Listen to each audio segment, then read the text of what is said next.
Jackson is here today. Is Angeline? Where is Angeline? There she is, right there. So, several years ago, when Angeline was 19, she and a friend were kidnapped, held at gunpoint, sexually assaulted. And as a woman and as a lesbian, justice and society were not always on her side.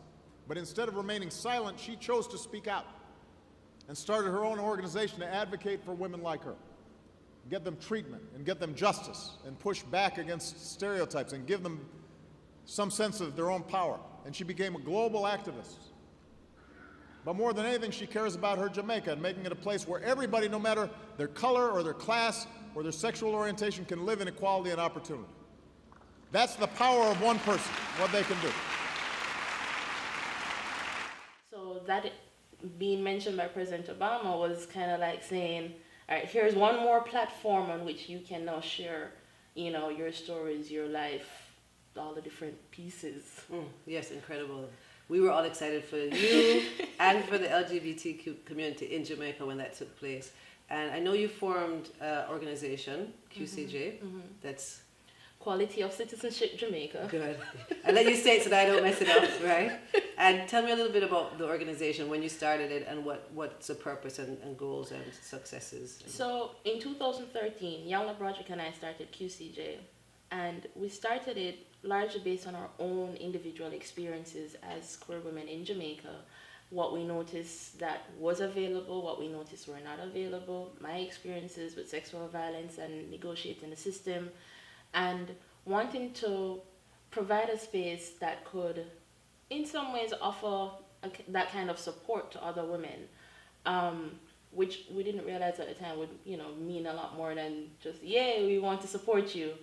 But we've evolved since then into into being an organization that gives support through, we've done education, right, let me put it this way. QCJ, and we have three main themes of operation: education, research, and public visible activism. Education through our workshops that we've been doing over the years. Research, now that's tricky because it's not scientific, academic, you know, academia stuff, but it is our way of finding out what is happening with the community, what does the community want, how can we support the community, and we use tools like, you know, Google Forms or stuff like that. Okay. Free or cheap, inexpensive, but still does a job. And then our public visible activism usually comes out in the stands that we've done with Maurice over the few years, and really just this. Okay. You know, this is a form of public visible activism and yes. education. Yes. So we found innovative ways, I would say, of being able to do our work with a limited budget. How do people find you online? Website qcjm.org. We're on www.qcjm.org. Okay. We're on Facebook. We are on Twitter. Honestly, if you just Google QCJ Jamaica or Quality of Citizenship Jamaica, you'll find everything that you need to find. Okay, great. So let me ask you, you've been doing a lot of work in Jamaica. Do you feel that there is a change, or do you feel an impact from your work? Definitely. Wonderful. I definitely think that LGBT activism generally, from all the different people who are doing it, has made an impact. And a large part of that, and this is my shout out to Maurice Tomlinson, because a large part of that impact has to do with visibility. I know that in the US people talk about coming out as if it's nothing. Coming out in Jamaica is serious things. It's a serious thing, I mean, yes, it's a serious consideration here.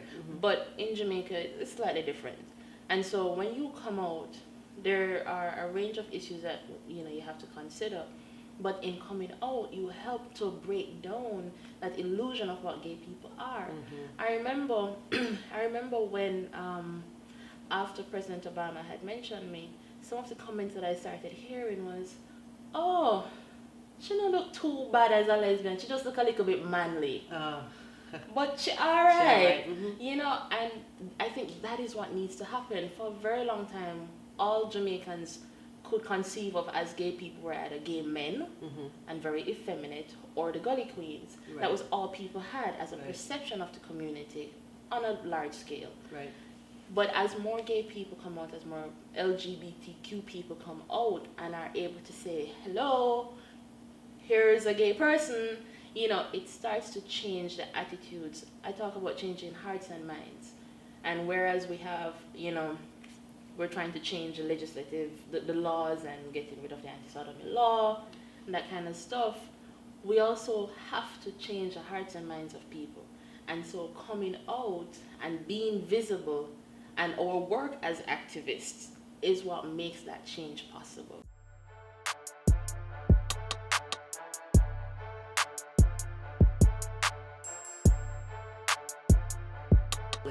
And I want to support this community, and it doesn't mean that that person's gay, so you're right in that that person who is an ally, like, I lost my train of thought. Well, okay, sorry.